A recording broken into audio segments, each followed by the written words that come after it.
Welcome everyone to Half History Will Travel. I am your host, the Wilder Historian, and I've always been fascinated by the story of Confederate General John Bell Hood, and in this video, I want to tell you in his own words about his first day of service in the Confederate Army.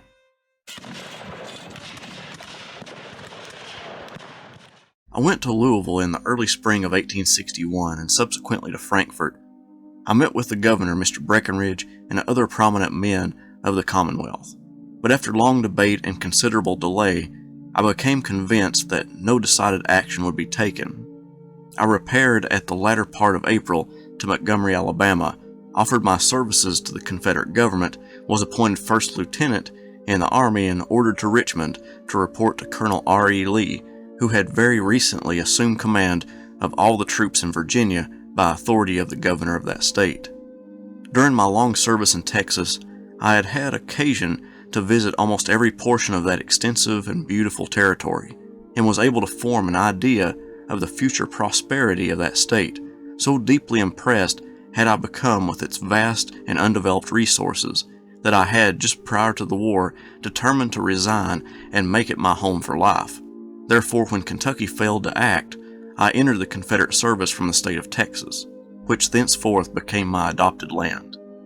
I arrived in Richmond about the 5th of May, sent my luggage to the hotel, and proceeded without delay to the office of Colonel Lee, who had, I was informed, been recently promoted to the rank of Major General. He extended me a most cordial greeting, and taking me by the hand said, "I am glad to see you. I want you to help me." I replied that I came to Richmond with that object, and inquired what duties he desired me to perform.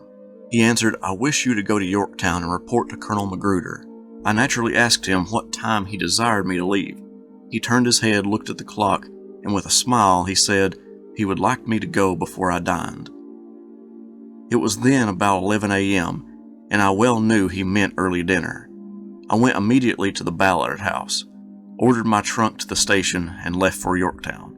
On the train I could but contrast the surroundings of General Lee with the quiet and peaceful scenes we had passed through together but a year or two before upon the frontier of Texas.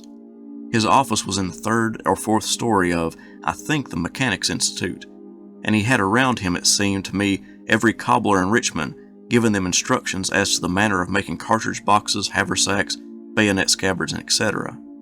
He was studiously applying his great mind to this apparently trivial but most important work.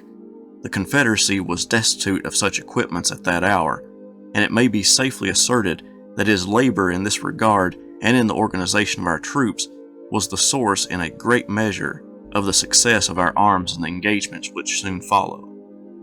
I arrived at Yorktown that afternoon about an hour before sunset and reported to Colonel Magruder, whom, if I remember correctly, I found out upon the line of works around the town.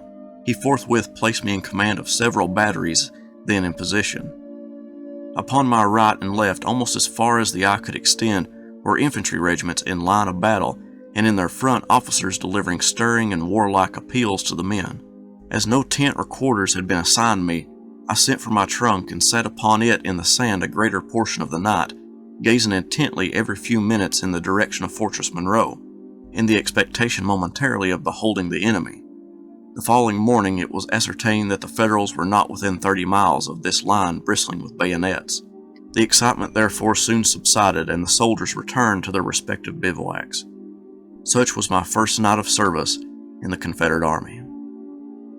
I think one thing that can be taken away from this short account is that the new government that the Confederacy set up was still trying to find its way through the military process. I love that, according to Hood, that the troops at any moment thought the Union might attack the peninsula in Virginia. It also speaks to how small the pre-war United States Army was, with Hood having a working relationship with Lee before the Civil War started. That can be seen with many officers in the Army.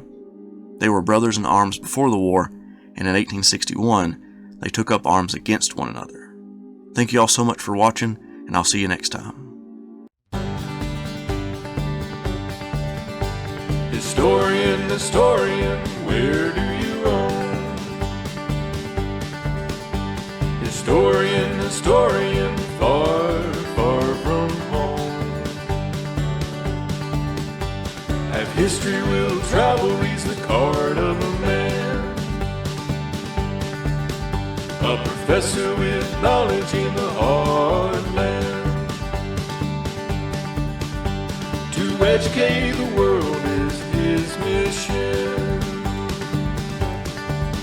A professor of fortune is a man called historian. Historian.